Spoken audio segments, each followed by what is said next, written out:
Magandang umaga po sa inyong lahat. Ito pong muli si Paring Bert sa ating Kapet Pandasal. Usong-uso po ngayon yung tinatawag na pagbabantay. Siguro una nyo naisip bantay sa lakay. Hindi po yun.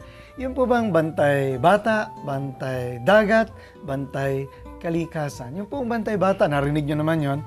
Yung bang inaalagaan po natin at binabantayan ng mga bata para hindi sila maligaw ng landas diyan po sa mga lansangan. Lalabas lang po nga pala ng ating drawing book na para po sa bantay bata. Yun naman pong bantay dagat, yung pangangalaga sa ating mga yamang dagat, halimbawa po sa mga corals o sa mga isda.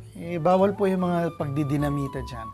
Ang bantay kalikasan po ay yung pagbabantay din at pag-aalaga sa ating mga kagubatan at mga kapaligiran.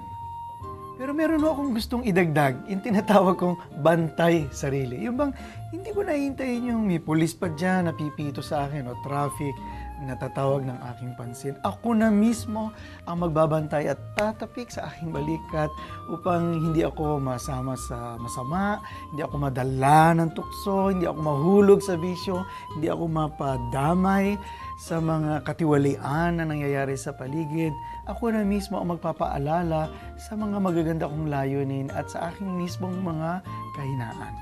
Panginoon, gisingin mo po sa aming kalooban ang kakayahan na kami mismo ang magtuwid sa aming landas habang kami po ay humingi ng gabay sa inyong liwanag.